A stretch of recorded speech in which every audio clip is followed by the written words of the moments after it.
Goed, baie welkom by vanjaar se Kateksasie 2026. Boem! En daar gaan ons. Nou, wat sal ek nou sê? Ons het baie lank as Kateksasie gedoen. Ons is nou wanneer was die laaste Kateksasie? Einde Oktober. So, ek dink wat ons vandag moet doen is, ons moet net so 'n bietjie hersien. Ons het verlede jaar afgesluit by Sondag 20, né? Van ons Heidelbergse Katekismes. En so ons moet hierdie jaar nou begin by Sondag 21, maar dan moet ons net 'n bietjie dink, wat het nou tot dusver gebeur?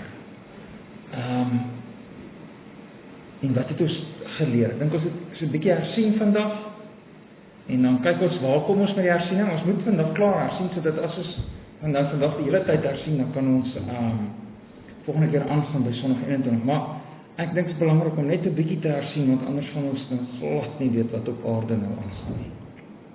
Ok, so, kom ons dink 'n bietjie, ek wil my katekismesboek net oopmaak. Sondag 1. Ons dink 'n bietjie, as ons nou moet sê, wat leer die katekismes van ons van die Bybel? Dit is 'n baie belangrike beginpunt, 'n baie belangrike, kom ons amper sê, 'n vertrekpunt waarmee die katekismes begin. Waarmee begin die katekismes? Wat is die belangrike vraag? Wat is enigste troos in die lewe? Wat is ons enigste troos? Nee, so daar is die groot ding van ons God troos.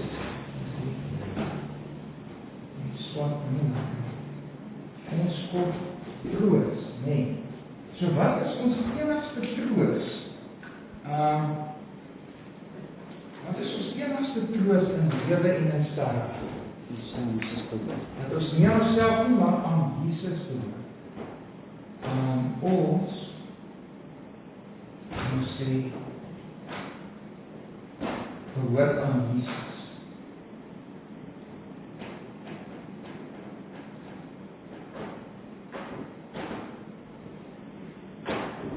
Dis ons troos. Nou is die vraag, as ons aan Jesus behoort, wat doen Jesus dat ons aan hom kan behoort? Hy betaal vir al ons sondes, nee. Hy verlos ons uit die mag van die bose. Hy verlos ons uit die heerskappy van die duiwel. Nee, ons kan ook sê, hy maak van ons wat? Kinders van God. Mooi. En hy maak ons gewillig om voortaan vir God te lewe, baie mooi. En hy bewaar ons ook. Sodat daar geen haar van ons hoof val nie, as dit nie in die wil van ons hemelse Vader is nie. So daar is die troos, en dit is 'n wonderlike troos, as ons daar binne daai raamwerk, as dit die opset is waar binne jy leef, dan is dit die regte plek om te leef, en jy het ook 'n goeie en regte toekoms. Nou is daar 3 dinge wat jy moet weet om aan hierdie troos te deel. Wat is daai 3 dinge? Marie, wat sê jy? Groot ons sonde en ellende en hoe ons daaruit verlos kan word en dankbaarheid. En hoe ons dankbaar moet wees, né? So in ander woorde, ons kan ook sê, ons moet weet, ken jou ellende, ken nou verlosser, en om daar dankbaar, wonderlike blye dankbaar.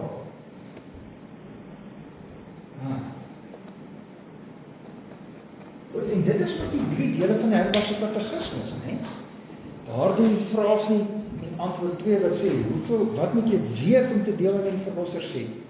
Kennis van jou ellende, kennis van jou verlosser, en dan moet jy weet om dankbaarheid, en hoe lyk jou dankbaarheid in die praktyk van jou lewe, né? Kan jy net onthou Sondag wat tot wat gaan oor ons kennis van ellende? 2 tot 4. 2 tot 4. Dan sê jy Sondag 2 tot 4, né?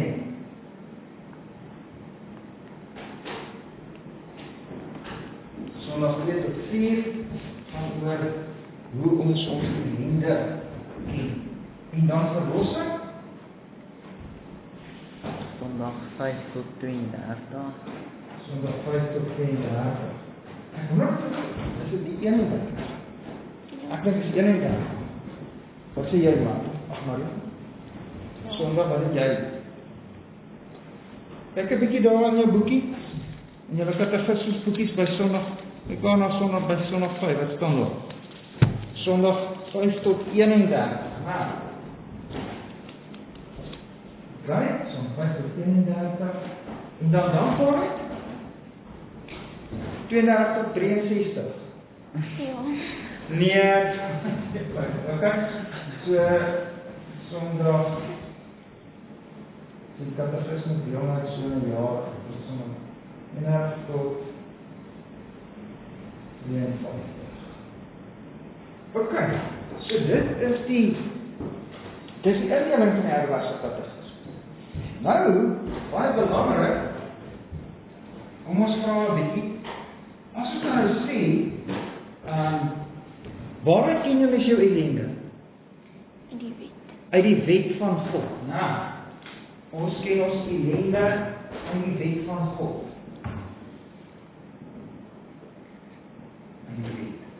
En wat sê die wet? Katekismes sê die katekismes daar by Sondag 2 die 10 gebooie vir ons? Nee, wat se wet haal die katekismes aan? Jy moet jou naaste so lief hê soos jouself, of jy moet God lief hê en jou naaste soos jouself. Ja, so die katekismes werk met die wet soos wat Jesus dit vir ons saamvat. Jy moet die Here jou God bo alles lief hê en jou naaste soos jouself. Nee. En kan ons dit nakom?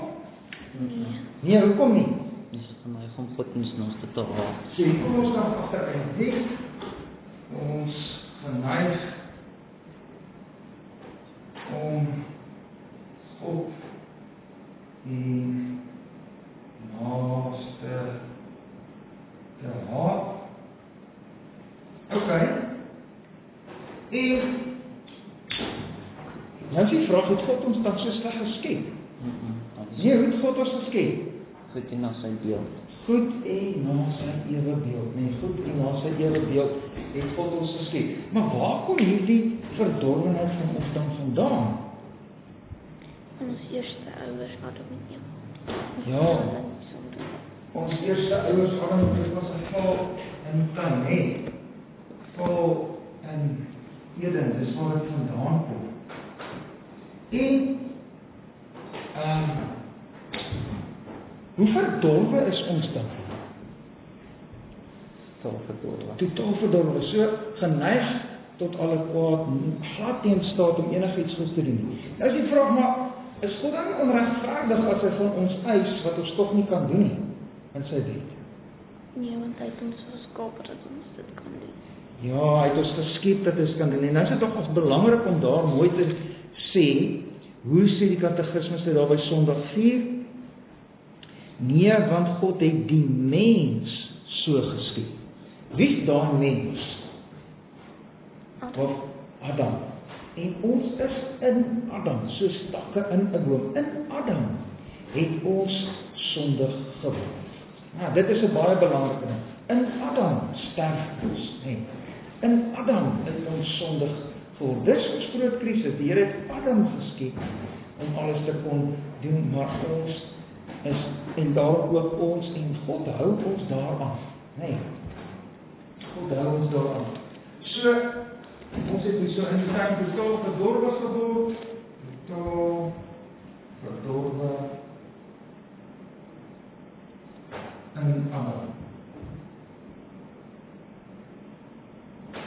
Goed, nou sê ek maar, hy is God dan nie 'n God van liefde nie? Sal hy nie net vir ons hierdie probleem nie oorsien nie? Ja? Nee, hy is ook 'n totaal en alheilige God en hy kan nie sonde verdra nie. Ja, hy is ook 'n heilige God, hy is ook 'n regverdige God. Hy is 'n God van liefde, maar hy is ook 'n regverdige God en sy regverdigheid eis dat die sonde gestraf moet word. OK? Nou kom ons by die gedeelte oor verlossing. Maar, nou vra ek, maar daar is geen manier hoe ons weer in genade aangeneem kan word, nie? Ja, as die skuld betaal word. As die skuld betaal word, nie? So ons kan verlos word as die skuld betaal word. Kom ons skryf dit hier. Nee, verlossing is moontlik.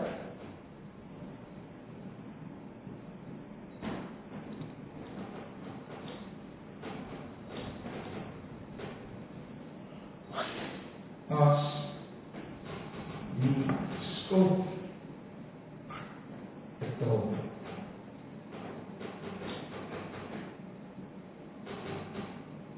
Kan ons dit self betaal? Nee, ons kan nie self betaal nie. Hoekom nie? Want ons is te swak om die toorn van God te kan dra en ons maak ons sondelasting elke dag nog groter. Ja, ons kan die toorn van God nie dra nie. Ons sal vir ewig daaronder vergaan in die hel. En ons maak ons skuldlas elke dag net nog groter met ons sonde. Kan iemand anders vir ons betaal? Nee, want God eis dat die mens betaal met hulle het gesondig nou nie tot. Ja, die mens wat gesondig het, moet vir die mens betaal. Adam, dan moet iemand kom in die plek van Adam. Die eerste Adam in hom het ons sondaars geword. Die laaste Adam moet betaal. En dan moet 'n ander Adam kom. Nee. Engele kan vir ons betaal nie. Diere kan vir ons betaal nie. Die mens moet vir die mens betaal. Maar dit kan nie net 'n gewone mensie wees nie. Dit kan ook nie net 'n geblote skepsel wees nie, want soos jy gesê het, nee, maar ons kan nie die toorn van God dra nie, nee. So, hoe 'n middelaar het ons dan nodig? Een wat waarlik God en waarlik mens is. Een wat waarlik God en tegelijkertijd ook mens is. Wie is hierdie middelaar? Jesus Christus. Jesus Christus. Waaruit weet jy dit? Uit die woord. Ja, uit die Heilige Evangelie, né? En van waar kry ons die Heilige Evangelie? Net in Matteus. Matteus, Markus, Lukas en Johannes. En waar nog? En die res van die Bybel. Ja, dit begin by die moederbelofte, nee. En dan is daar van die moederbelofte af hierdie wonderlike evangelie openbaring wat vol word by die koms van Jesus. Onthou julle dit? God het dit self aanvanklik in die paradys afgekondig. Daar kom 'n mens gebore uit die vrou. 'n Seun gebore uit die vrou. Toe het hy dit deur die heilige aartsvaders wat verkondig. Nee, die mense soos Set en Noag en Sem en Abraham. Ook het hy dit deur die seremonies van by die tempel, by die seremonies van die wet en die offerdiens het hy dit laat uitbeeld. Hy het dit deur sy heilige profete laat verkondig en uiteindelik self het hy gekom in Jesus Christus en sê Jesus, ek is die beloofde Messias, ek is die een wat verlossing bring. Okay, maak dit sin? So, verlossers mag as daar die skuld betaal word, wie is hierdie een? Wie is die skuldbetaler? Dis Jesus wat tegelyk Seun van God en Seun van die mens.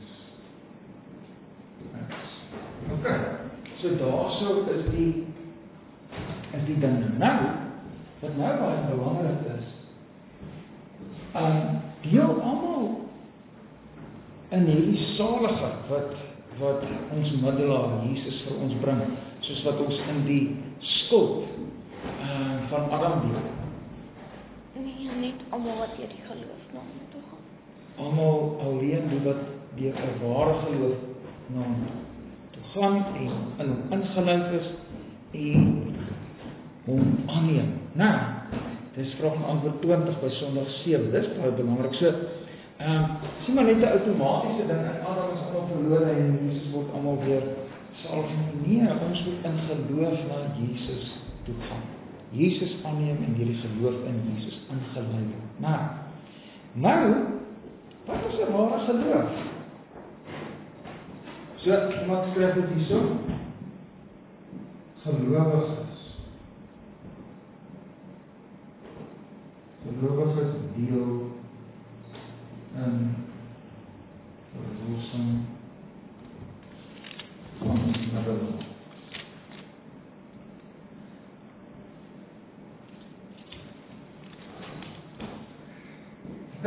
So dat is 'n ware geloof. Kan jy nog dit onthou? Dis 'n kennis en vertroue. Dit werk met kennis en vertroue. Hoekom kennis man?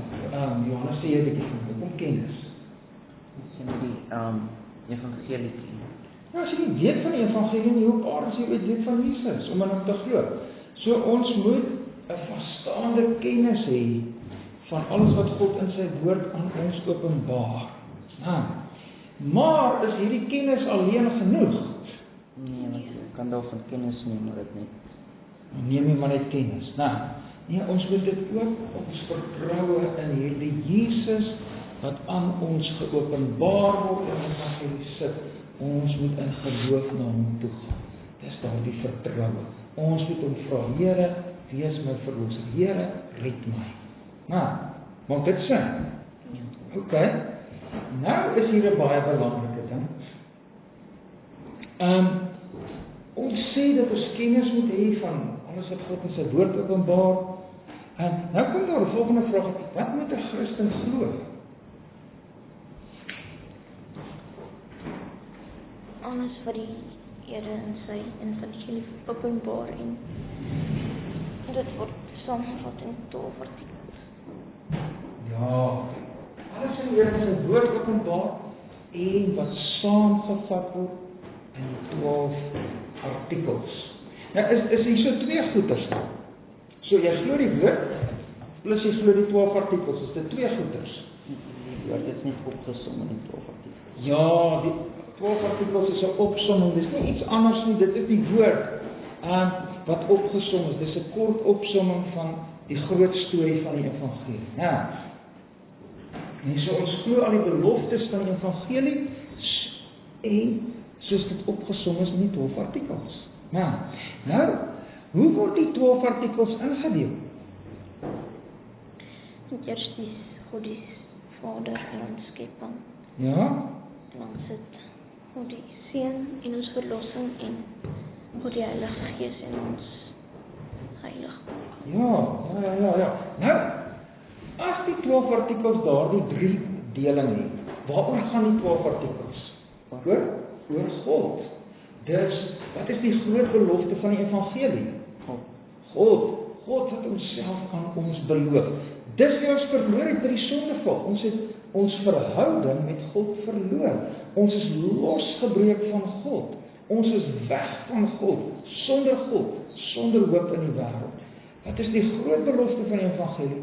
Ons is weer kinders van God. God word weer ons God en ons word sy kinders. OK, maak dit sin? Nee, en dit is hoekom die groot belofte van die evangelie is God. Is daar 'n Bybelversie waarna jy kan dink wat dit vir ons sê? Genesis 17. Ja, Genesis 17, mooi. 17 vers wat? 17:7, né? Genesis 17 vers 7 waar die Here vir Abraham sê ek sal vir jou God wees, nee, ek sal vir jou God wees. Dit is wonderlik. Nee, dat die Here weer na ons toe kom en vir ons 'n God is. En hoe kan ons in verhouding met hierdie God kom? Deur die middelaar Jesus, want ons staan skuldig voor hierdie God. Maar wie kan ons sonde skuld betaal?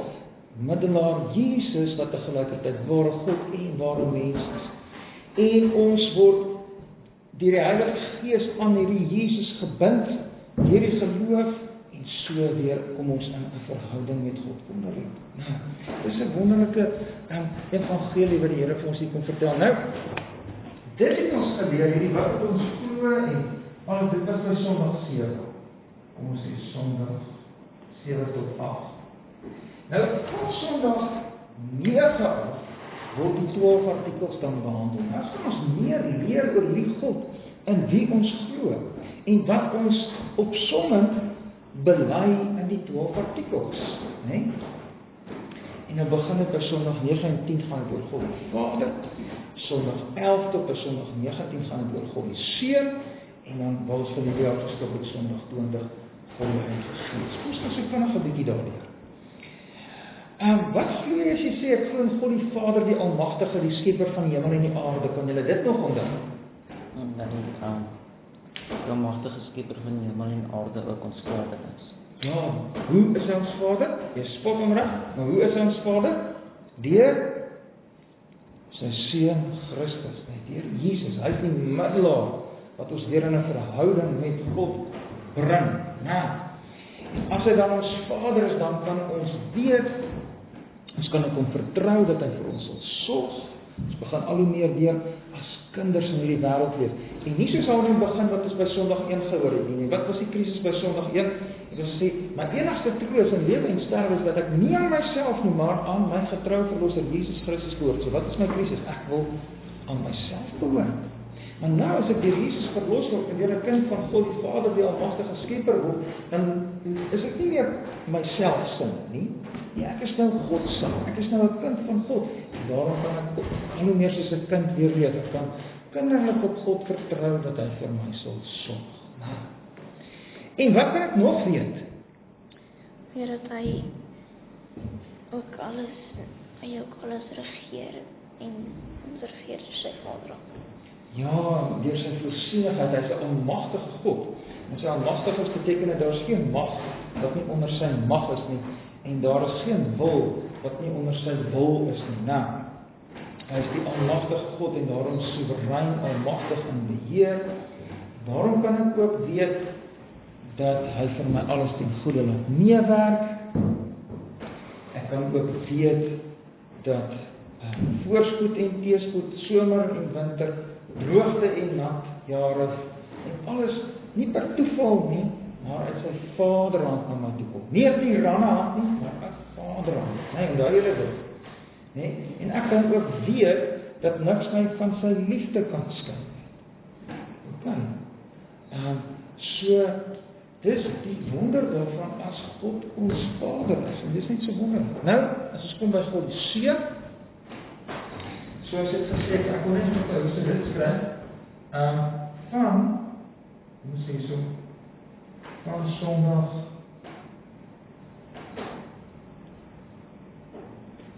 Sondag 9 tot by 22 word die 12 artikels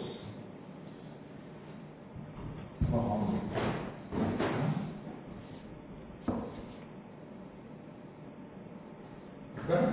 En Sondag 19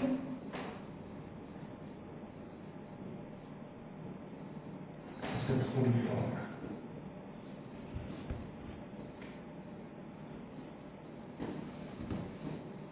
En Sondag 11 tot 19 God Seun.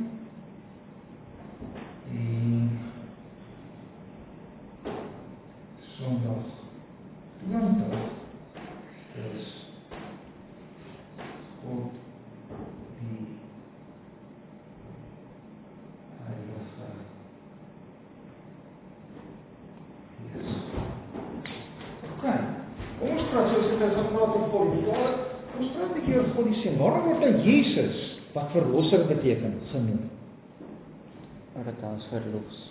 Hy verlos ons van wat? Van die ewige oordeel van God. Ja, is reg.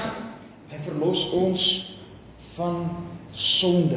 En Dominee Attie het ons so mooi 3 goeders genoem van sonde. Hy verlos ons uit die van sonde, die van sonde en die van sonde. Wat is daar 3 goeders?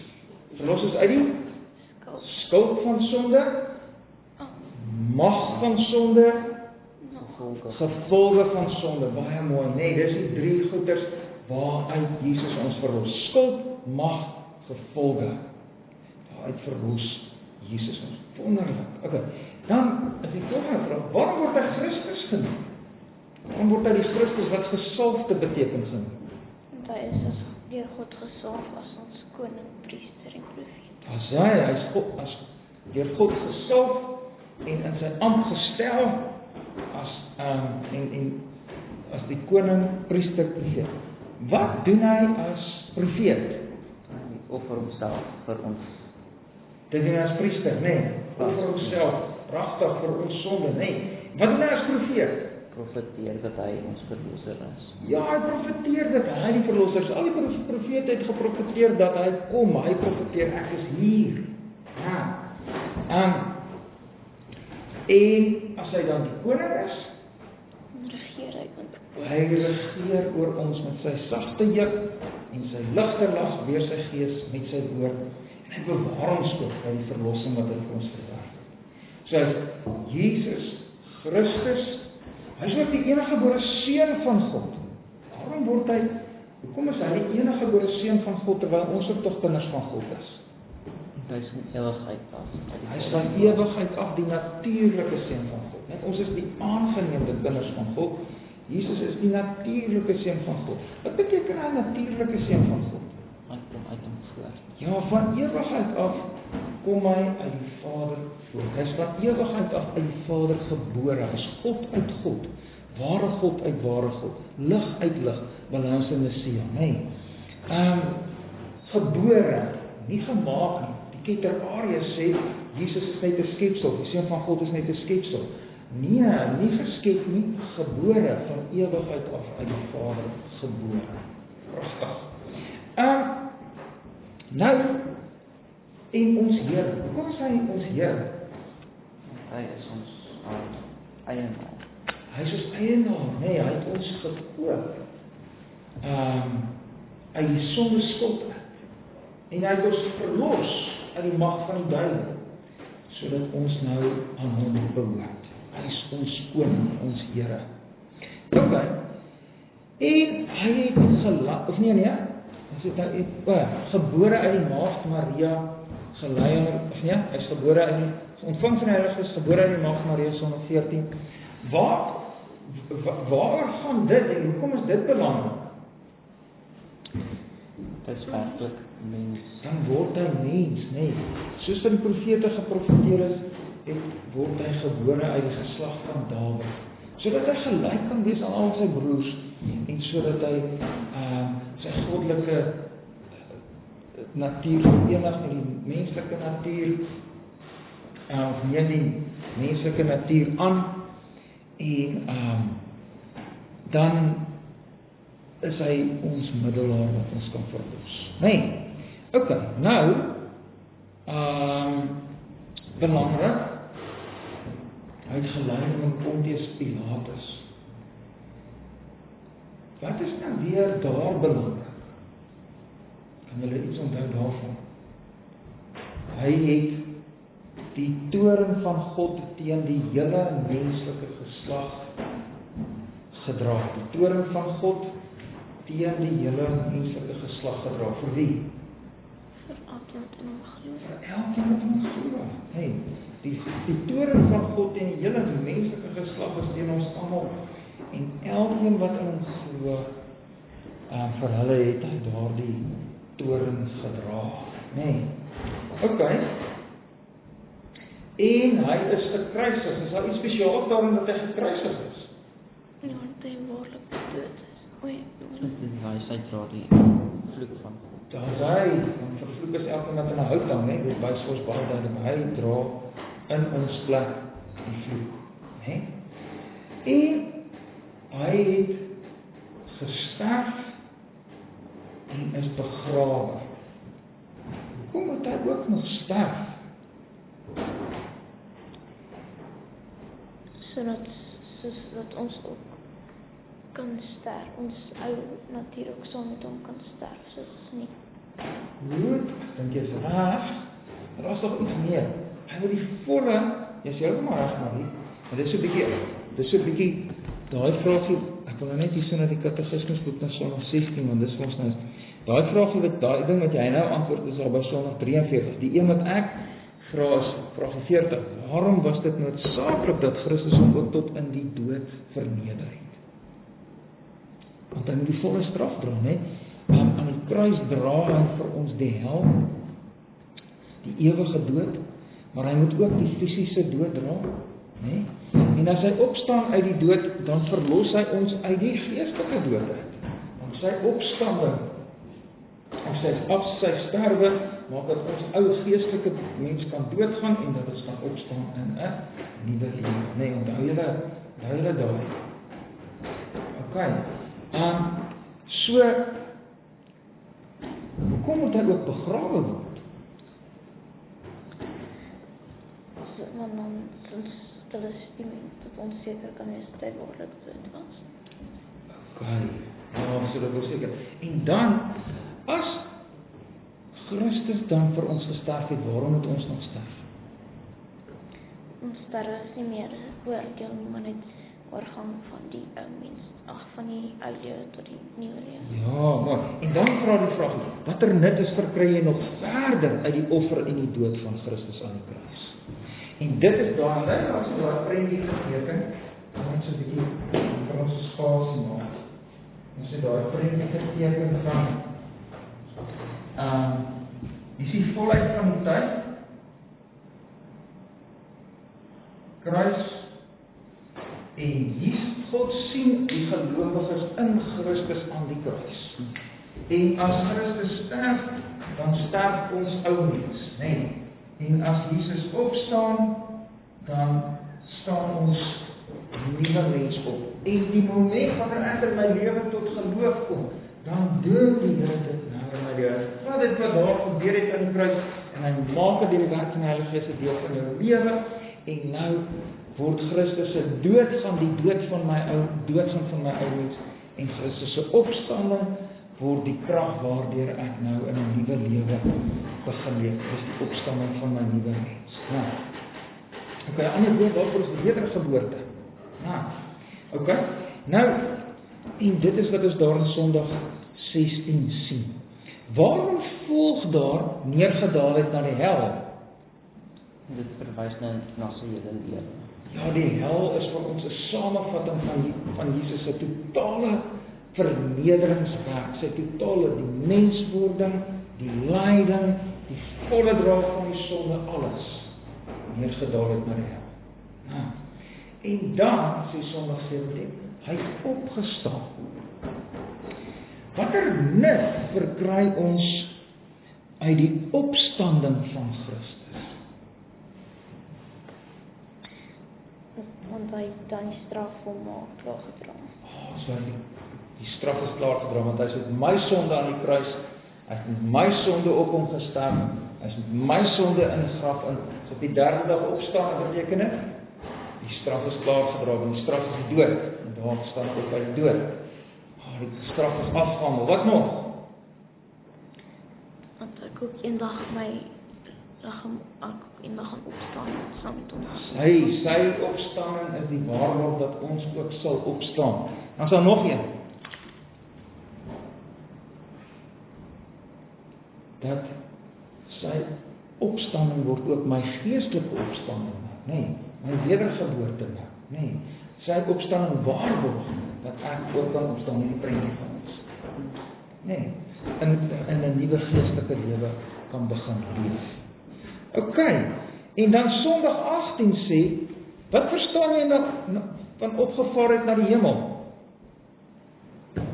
Okay, nou, vergeer. Hy het voor die oë van sy disippels in die hemel opgevaar. Okay, dis baie belangrik. En dan vra die vraagie, maar as Christus dan nie by ons is wat hy beloof het nie? Ja, hy is deur sy gees nog by ons. Hy is deur sy gees, nee, en sy godheid nog by ons. Hy is nie liggaamlik by ons nie, nee. Hoekom nie? Hy is nie liggaamlik by ons nie. Hy is 'n ware mens. Hy is 'n ware mens, en 'n mens kan net op een plek wees. En dit is in die hemel. Hy is nou in die hemel, nee. Watter wonderlike nut het die hemelvaart van Christus vir ons? Christus is nou ons voorspraak, in die hemel. Ten tweede, sy menslike natuur in die hemel is vir ons 'n waarborg dat ons ook in die hemel sal kan ingaan, né? In ander woorde, Adam moes uit die tuin uitgaan, as mens gaan hy uit die tuin, hy's nie meer in daardie wonderlike spesiale woonplek wat God van gemaak het nie, maar Jesus gaan terug, liggaamlik, en dis vir ons die waarborg dat ons ook op die nuwe aarde by die Here sal kan wees. So, en ten derde, dat hy sy gees as waarborg na ons toe stuur, deur wie se krag ons nou soek wat daar bo is, waar Christus aan die regterhand van God is en nie dit wat op aarde is. Deur sy gees kan ons nou 'n nuwe lewe begin leef. Nee. Nou Sondag 19 sê, waarom word daar bygevoeg, wat sit aan die regterhand van God die Vader, die Almagtige, of sit aan die regterhand van God die Almagtige Vader, hoekom word dit daar bygevoeg? God het hom nou volmaak verwag. Ja, hy regeer nou daar, nee. Ja, sê Johannes? Die hoof van die kerk. Hy is nou die hoof van die kerk, hy het hom oor alle dinge, hy regeer oor alle dinge, en hy regeer ook sy kerk, wonderlik, nee. En watter troos kry jy daaruit, as daar gesê word, hy kom weer om te oordeel die lewendes en die dooies? Dat hy ons vyande en wat ook sy vyande sal oordeel en aan hom sal onderwerp. Ja. Wat nog? Dan staan ook dat ek met gespanne afwagting en hom kan verwag.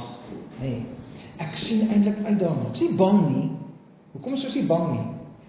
Want ons weet dat hy van sondes gesterf het en ons glo in hom. Ja, want ons weet dat hy vir elkeen wat in hom glo, tevore die oordeel reeds gedra het, sodat wanneer hy nou kom om te oordeel, dit nie is om ons te oordeel nie, maar ons te laat deel in die oorwinning wat hy bring. Okay. En dan kom ons by Sondag 20, wat sê, wat glo jy van die Heilige Gees? Kan julle nog dit onthou? Dit is nou dit so 'n bietjie met saamvat. Wat glo jy van die Heilige Gees? Hy in ons woon. Hy is waarlik God, ten eerste as God. Ten tweede, dat hy ook aan my gegee is om wat te doen? Om ons te herinner aan alles wat Jesus aan ons geleer het. Dis reg, maar daar is iets anders daarso. 'n Belangrike ding, dat hy my met 'n ware geloof laat deel kry aan Christus en al sy weldade. Nou julle dit, né? Hoe kom ek uit Adam, soos ek nou, hier is Adam, en ek is in Adam, dis hier vas aan Adam, is ek, en hier is Jesus. Hoe kom ek uit Adam in Jesus, sodat ek kan deel aan alles wat Jesus vir my aan die kruis verdien het? Deur 'n ware geloof. Deur 'n ware geloof. Met ander woorde, wat ek nodig het, is om deur 'n ware geloof hier in te kom. Nou, ek moet deur 'n ware geloof moet ek na hier. Ek moet skryf hier, deur geloof. Waar is dit? By Sondag 7, nee. Ons sê nou net so. Deur as 'n geloof kom ek aan. Maar wat leer ons nou hier? Hier staan ook deur die Gees. Nee, ons kom deur 'n ware geloof in Jesus. Maar ons leer ook ek kom deur die Heilige Gees.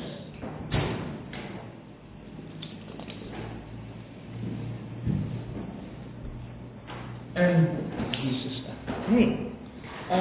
En ons leer ook, jy kan julle nog onthou wat die vers is, Efesiërs 3 vers 17 sê byvoorbeeld, dat Christus bly deur die geloof in my. Johannes 15 sê Jesus vir ons bly in my, deur die geloof moet ons in Jesus bly. Maar in 1 Korintiërs 12 vers 13 word daar gesê dat ons deur die Gees in Jesus ingedoop is. Die Gees bring ons in Jesus in. Maar hoe kom hierdie twee by mekaar? Want ons leer in 2 Korintiërs 4 vers 13, dis die Gees wat die geloof opwek, wat ons na Jesus toe vat. So ek dink dis belangrik. En so is ons in Jesus, en nou word alles wat met Jesus gebeur vir ons. Hy dra vir ons die skuld. Hier binne in Jesus het ek nou die skuld betaal. Hier binne in Jesus het ek nou die doodgaan van die ou mens, die opstanding van die nuwe mens. Ek kan maak dit vir julle sin. Binne in Jesus het ek nou die ewige lewe. Okay. En dit is hoekom die Heilige Gees so belangrik is en so wonderlik is, want dit is hy wat ons in Jesus inlaat deur 'n ware geloof in ons op te wek. Okay. Ons dink jy op 'n manier kan jy nog so 'n bietjie onthou alles wat ons gedoen het. Okay, nou ons het nou nog 20 minute oor en ek dink ons moet so 'n bietjie aanwerk. Kom ons kyk nou na Sondag 21. Nou kyk nou net, voordat ons die antwoordjies gaan merk, wil ek net eers hierdie vir julle sê.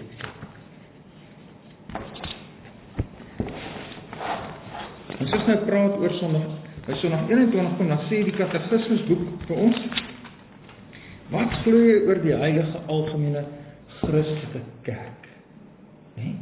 Nou is die vraag, hoekom kom die kerk nou hierby? Want onthou nou, ons het nou gewerk met, wat is die belofte van die evangelie? God. En nou het ons meer geleer oor God. God die Vader, God die Seun, God die Heilige Gees. Nou, hoekom kom die kerk nou hierby? Want dit is God se gemeente. Ja, dis die mense van God. Okay? En wat nogals interessant is, julle sal nou sien, kyk nou wat sê die antwoord, ek wil nou net hier lees, dat die Seun van God uit die hele menslike geslag vir hom 'n gemeente wat tot die ewige lewe uitverkies is, deur die Gees en woord in die eenheid van die ware geloof, van die begin van die wêreld, tot die einde toe vergader, beskerm en onderhou. So sien julle daar's die Gees. Jesus, nou sien ons hoe al drie die persone van God nou hier na vore kom. Seun van God, vir hom uit die hele menslike geslag gemeente, vergader wat tot die ewige lewe verkies is, deur die Vader verkies, word deur die Seun vergader, hoe? Deur die Gees. Hier is nou die mense van God. Okay, maak dit sin vir julle? Okay, so, dit is hoekom dit nou hier moet bykom, want as jy glo in God, die belofte van God, van die evangelie is, ek sal vir jou God wees. En dis nou hierdie mense, die heilige algemene Christelike kerk. Okay, en dis nou waaroor ons nou meer moet begin leer. Maar kom ons doen 'n bietjie daar vragies. Dan kan ons dalk die vragies afhandel vandag. En dan kan ons dalk volgende keer net so 'n bietjie dieper ingaan op vragie 54 en 55. Kijk, kom ons raak. Wie vergader, beskerm en onderhou die kerk? Sê vragie A1. Wat sê jy daar so aan, Johannes? Jesus Christus. Ja, Jesus Christus vergader, onderhou en beskerm die kerk. Nee. Okay. Die Seun van God vergader, beskerm en onderhou die gemeente deur sy, Marie, wat sê jy daar? Gees en woord. Deur sy Gees en woord. Okay. Wat bedoel die Nederlandse geloofsbelijdenis artikel 29 met 'n huigelaar?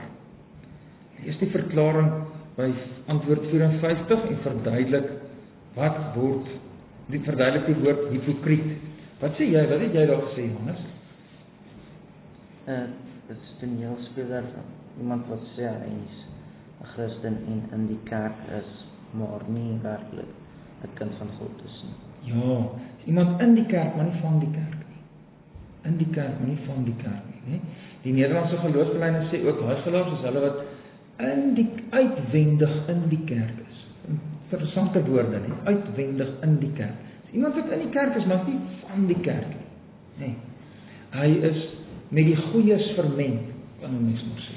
Met die ware kinders van God vermeng, nie waarlike kind van God. En onthou julle, voor verlede Sondag het die dominee gepreek, daar by Daspoort waar ons was, oor die net, en dan sal allerlei verskillende visse in die net, en dan word die slegstes uitgegooi, daar so die net is daar amper 'n beeld van die volk van die koninkryk, die kerk. Ok, nou, vraag 4, wat word bedoel met die voldoening van Christus? Wat sê jy, Marie, wat sê jy? Christus het voldoen aan die wet in ons plek. Ja, mooi. Wat word bedoel met die geregtigheid van Christus? Johannes, wat sê jy? Hy was gehoorsaam in ons plek aan die wet. Ja, mooi. Ok, dan, hoe beskryf Efesiërs 2 vers 21 en 22 die kerk? 'n heilige tempel in die Here en 'n woning van God in die Gees. Mooi, né? So die kerk is 'n tempel en God bly nou weer by ons. Kyk nou hoe wonderlik is dit ook, né? God sê ek sal vir julle 'n God wees en dit beteken ook uiteindelik hy kom bly by ons, né? Goed? Hoe beskryf 1 Petrus 2 vers 5 die kerk? 'n Geestelike huis, 'n heilige priesterdom. Ja, ons is 'n geestelike huis en 'n priesterdom wat die Here nou weer dien, né? Ok. Wie bou volgens Matteus 16 vers 18 die kerk? Jesus bou die kerk. Jesus vergader die kerk. Hy bring sy mense uit die wêreld by hom bymekaar. Vul die ontbrekende woorde in. Filippense 2 vers 4. Julle moet nie elkeen na sy eie belange omsien nie, maar elkeen ook na die ander se. Ja. Dan 1 Johannes 2 vers 2 noem Jesus vir ons sondes.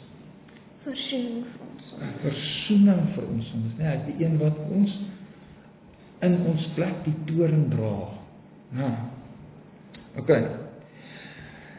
Wat sê Jesus in Johannes 3 vers 18 van die wat glo en die wat nie glo nie? Hy wat glo word nie veroordeel nie, maar hy wat nie glo nie, sal reeds veroordeel. Ok. Goed. Kom ons gaan, ek dink ons het tog 'n bietjie tydjie. Kom ons gaan 'n bietjie dieper in op dit wat in die katekismusboek nou self staan oor wat ons hier leer oor die kerk. Dit is baie belangrik. Om net 'n bietjie so 'n boek weer uitsien.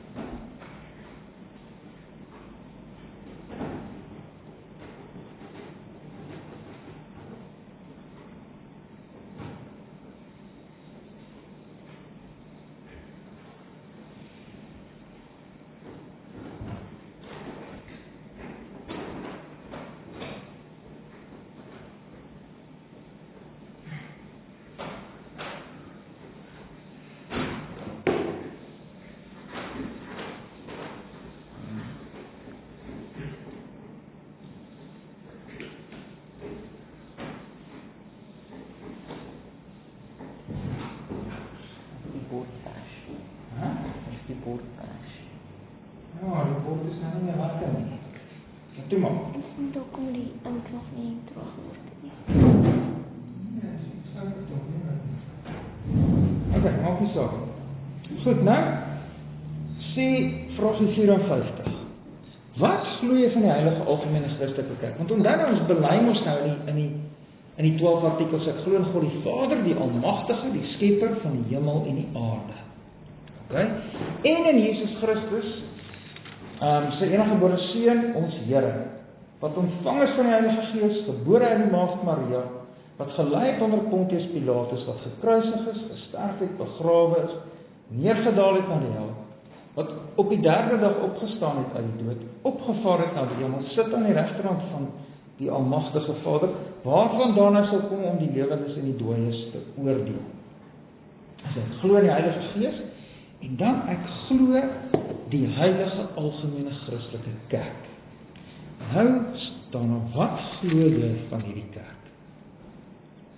Nou, heel eerste, dat die Seun van God, gaan by 1 die Seun van God.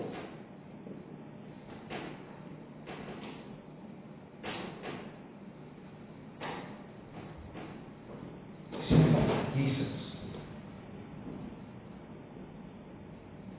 Wat is hy van die kerk? Die hoof van die kerk. Hy is die hoof van die kerk.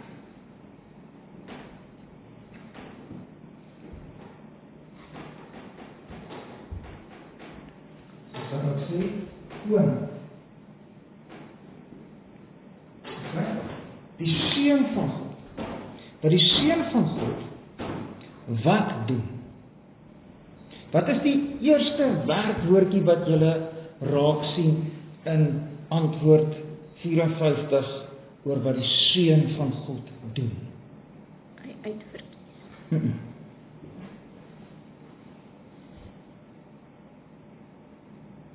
Daai uitverkies is in 'n wat sinnetjie. So dis 'n bysinnetjie. Ek soek die hoofwerkwoord van 'n sin.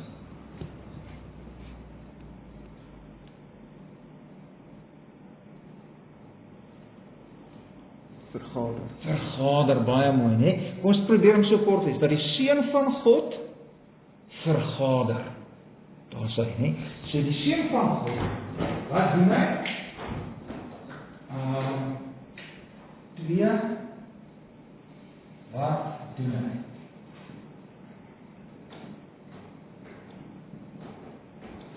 Hy vergader. Wat nog? Beskerm en Beskerm en wat nog? onderhou. En onderhou.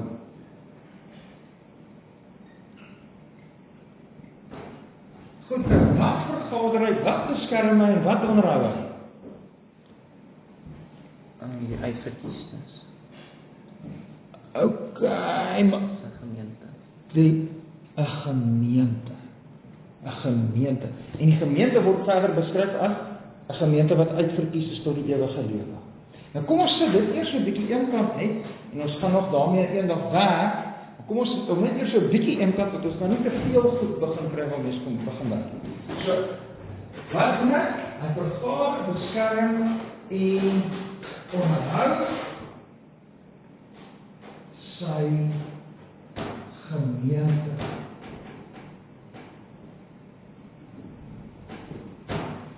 Sy gemeente. Okay. Nou wat baie belangrik is, waar mens nou uitverkiesde wat tot die ewige lewe uitverkies is, sommer dadelik lekker kan begin verstaan. Sy gemeente word in Jesus noem sy gemeente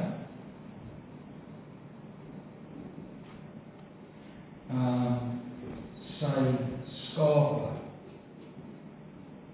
wat sy Vader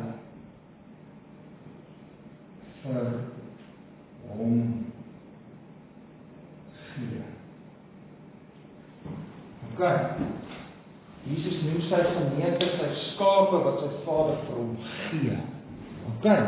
Dis hoekom die gemeentes wat tot die ewige lewe uitverkies is deur die Vader, nee. Nou, Jesus vergader sy gemeente. Waaruit vergader hy sy gemeente? Kyk daar so wat staan.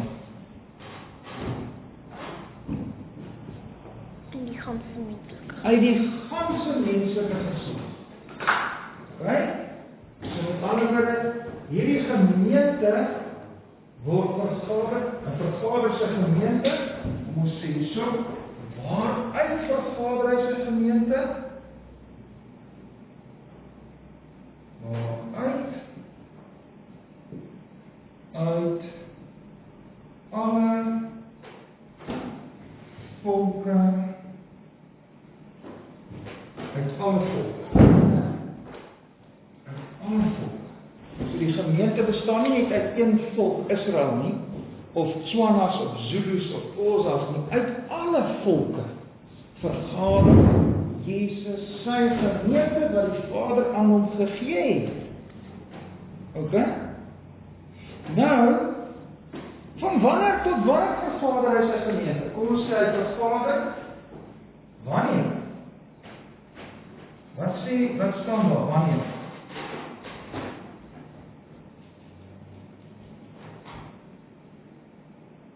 Van die begin van die wêreld af tot aan die einde. Van die begin van die wêreld. Van die begin van die wêreld tot die einde.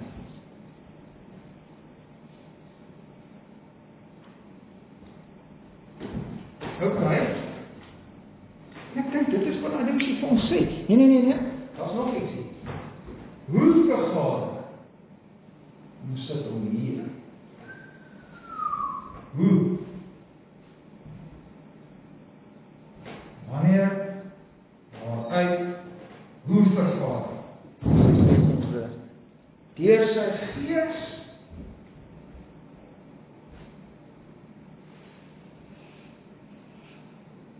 met sy woord.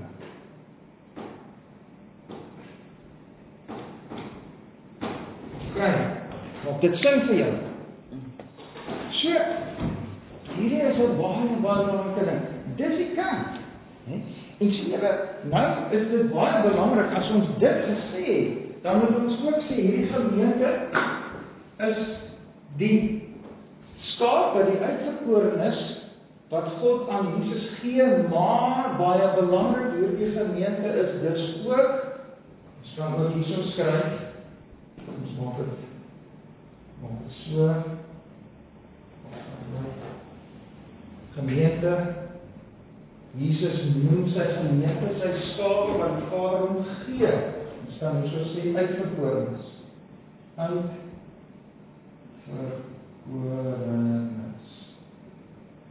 Okay? Maar, die is baie belangrike ding nog. Hierdie gemeente is ware gelowiges. Okay, want met die Gees, deur die Gees, met die woord roep Jesus ons, en wat gebeur? Ek glo wanneer hy my roep. Daarom is die gemeente die gelowiges, die uitverkore gelowiges. Dis die ware gemeente. En daarom moet ons baie mooi dink as ons hierdie gemeente van Jesus, hierdie gemeente nou op 'n Sondag hier by mekaar kom, is alle mense wat hier by mekaar kom, gemeente. Nee. Hoekom nie? Want dat is al hy geloof. Daar's ook eigenaar, daar's ook mense wat nie waarlik nie. Daar's ons ouens wat sê ek glo, maar hulle glo nie regtig nie. En dan is daar dalk besoekers wat hier aankom wat nog nie waarlik tot geloof gekom het nie. En die Here gaan hulle dalk nog tot geloof bring. Maar die gemeente is die uitverkorenes wat tot geloof gekom het. En hierdie gemeente begin hier in die wêreld te leef. Hulle kom op Sondag by mekaar, hulle erediens, en van daar af gaan hulle weer in die wêreld in, en hulle werk elkeen op hulle plekke, en hulle hou vir hulle kinders huisstofdiens, en hulle gaan werk elke dag in die fabriek, of waar ook al, op die plaas. Sondag kom hulle hier by mekaar, maar nie almal wat hier by mekaar kom, is waarlik gemeente. Nou, okay, die gemeente is die gelowige uitverkorenes. Okay, wat deur Jesus vergader word, beskerm word, onderhou word. Waaruit vergader hy? Uit alle volke. Waaruit vergader hy? Van die begin van die wêreld tot aan die einde toe van die wêreld. Tot Jesus weer kom. Hoe vergader hy? Deur die prediking van die woord. Maak dit sin vir jou? Okay. Nou volgende keer, dan moet ons 'n bietjie aangaan na vraag en antwoord 55. Ons het nog nie dit gedoen nie. Wat verstaan jy onder die gemeenskap van die heiliges en wat glo jy van die vergifnis van sondes? Dit is baie belangrik. Ek sou baie graag ook wil dat ons so 'n bietjie in die Bybel ingaan. So wat ons volgende keer moet doen is, ons moet volgende keer in die Bybel ingaan. En dit wat ons nou vandag gepraat het hier in die Bybel raak sien. Nou moet ons aangaan na vraag en antwoord 55 en vraag en antwoord 56. Is dit reg so? Kom ons bid eers. Onse Vader, baie dankie dat ons nou weer vanmiddag in u woord kon wees en dat ons meer kon leer weer oor u. En ons wil bid, Here, dat Laat ons hier oor U leer dat ons ook regtig sal in 'n verhouding met U kom en in U sal glo en dankie ook Here dat ons meer kon leer oor die kerk, oor U gemeente, Here Jesus. Ons wil bid dat ons nie maar net in die kerk sal wees nie, maar ook van die kerk, regtig gelowiges van Jesus, wat hy deur sy Gees en met sy woord ook geroep het. Amen.